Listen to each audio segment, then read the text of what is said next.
আসসালামু আলাইকুম। জামির দিয়ে আইসি একটা মাদ্রাসা পাইছি। মাদ্রাসা হয়েছে আল্লাহ রাসুলের ঘর। তোমরা তো সবাই আপন, কেউ না আমার পর। কারণ যতই করো উল্টা পাল্টা, যতই লাগাও ফেস, বছর বছর আসবো গুইরা কোরআনের হাফিজ। কারণ আমার জীবন ধন্য। ভাই বোনেরা, তোমাদের জন্য সেলিব্রিটি দিছো বানায়া, বেহেরে দিছো জানায়া। কারণ বাইরে আমি যে কবি, আমার মন চায় তুলতাম মাদ্রাসা মসজিদের ছবি। কারণ গেলে মইরা সব কিছু থাকবো কইরা। হ্যাঁ, যাইতেছি একটা ছাত্র ঘরে ভিডিও কইরা। কারণ কেউর বাপ আছে, কেউ বাপ গেছে গা মইরা, ওই স্মৃতিটা রাহুল লাগবো দইরা। এলেগে দেখাইতেছি একটা ভিডিও কইরা। কারণ এটা করা কি ফরজ? হ্যাঁ, আলহামদুলিল্লাহ ইসলামের মধ্যে করবা খরচ। কারণ তোমরা তো আমার পরিবারের অংশ।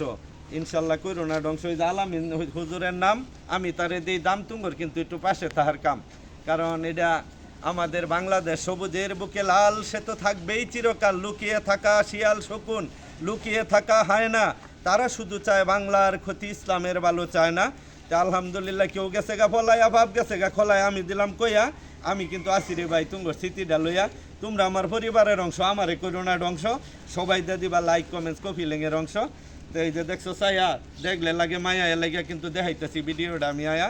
এটাই কিন্তু আল্লাহ রাসুলের ঘর মাদ্রাসা বলে। এটারে ভাই হজরত মোহাম্মদ সাল্লাল্লাহু আলাইহি সাল্লামের আমল থেকেই চলে।